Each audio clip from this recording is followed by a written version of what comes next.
How about my dearest YouTube friends? Today we are in a new video. We continue with the characters of the Titan, and in this case we are going to review how this Cassandra Nova has turned out, a character who is a very great defender, but we are going to see how she is in attack.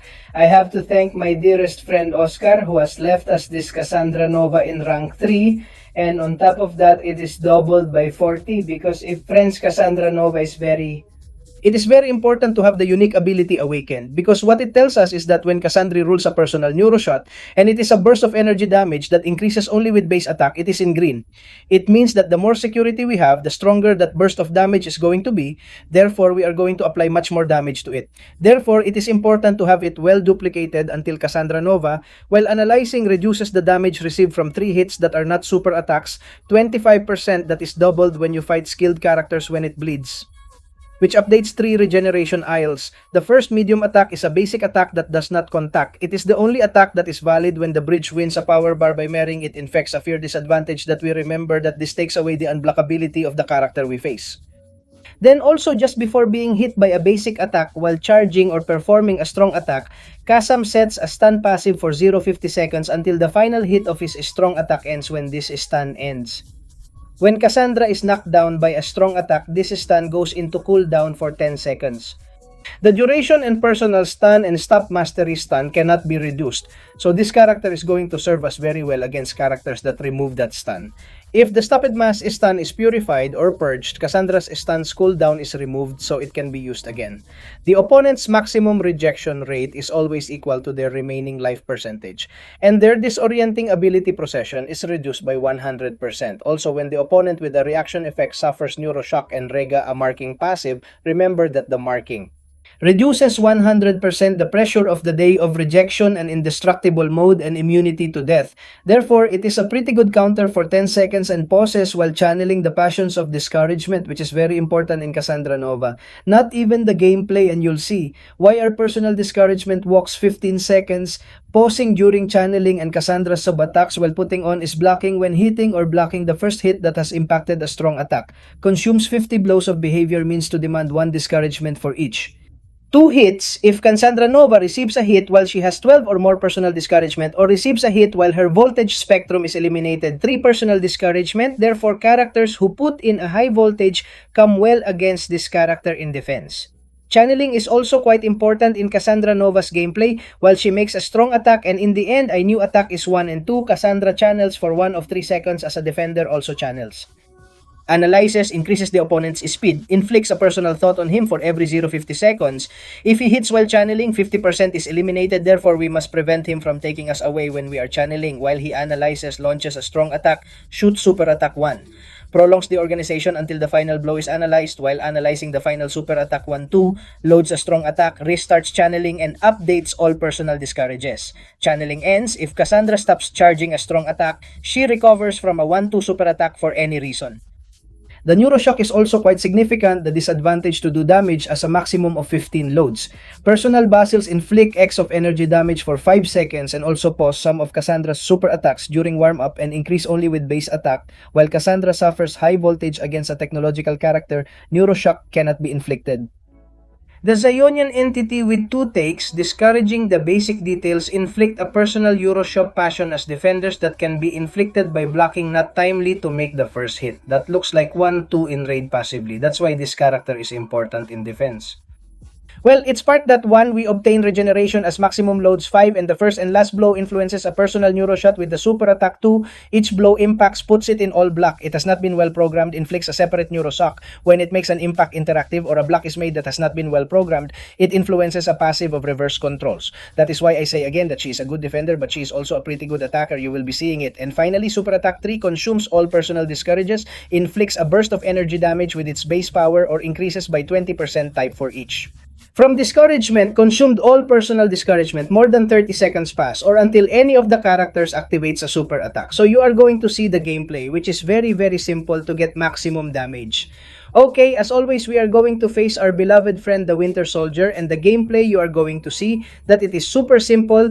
We simply have to enter and keep the blow strong. We enter channeling mode, he gets stunned, and you are already seeing how they carry those discouragement under the life of the Winter Soldier. What do we have to do? Well, continue the hard blow, but let's avoid it hitting us because otherwise all those discouragement will consume us, and that's exactly what we don't want.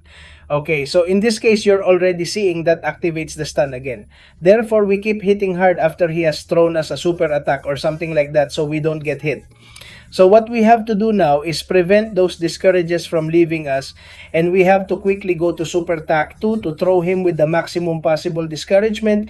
We straighten him up and look at the terrible damage. What does it do? Apart from putting reverse controls, fear, and so on, you are already seeing that it is super simple to get maximum damage from the character. In this case, since we set a normal example again, we wait for him to have a super attack and we maintain the strong blow to enter calcification mode to stun him, and in this way we will gain more passives in Euroshock and more discouragement. Did you see how he hit us? Well, the calcification has interrupted us and we have been consumed by those neuroshocks, okay? Those discouragement, forgive me, then we move on. Finishing once the stun under our Cassandra Nova's life ends, we can now force her to overattack us again and maintain the strong blow to enter channeling mode.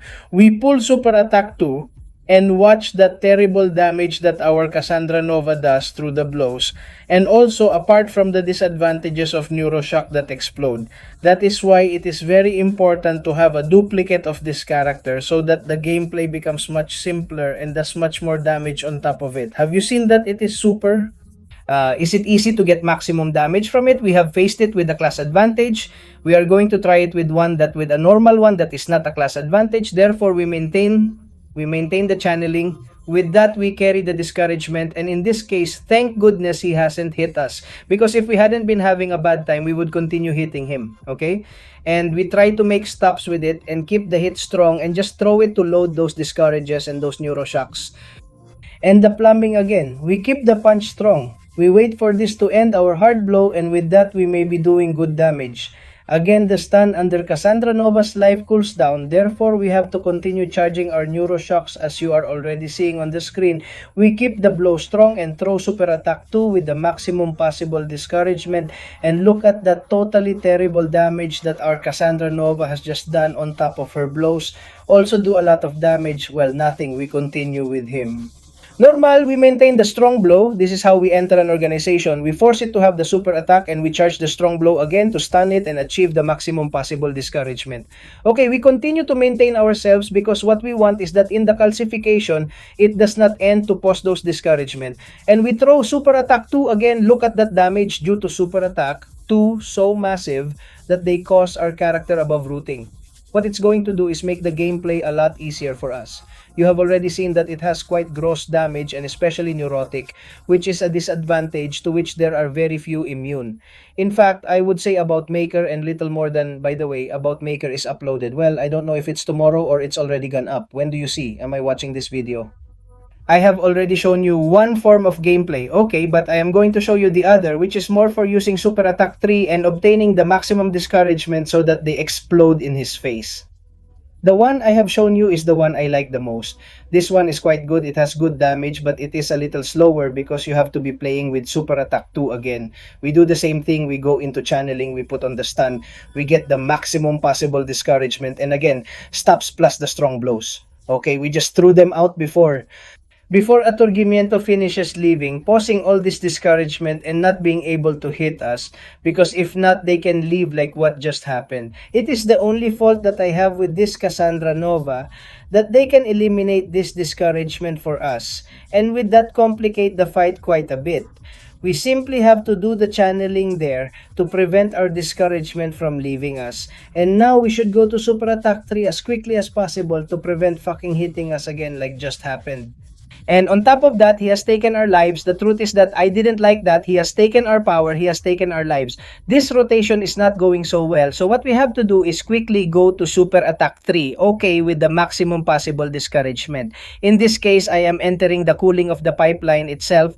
We maintain it and see if it comes towards us. But it didn't want to. Thank goodness it hit hard. The truth is that I depends a little so that it doesn't happen so passively. We already have 25 discourages. Therefore, we have to leave quickly.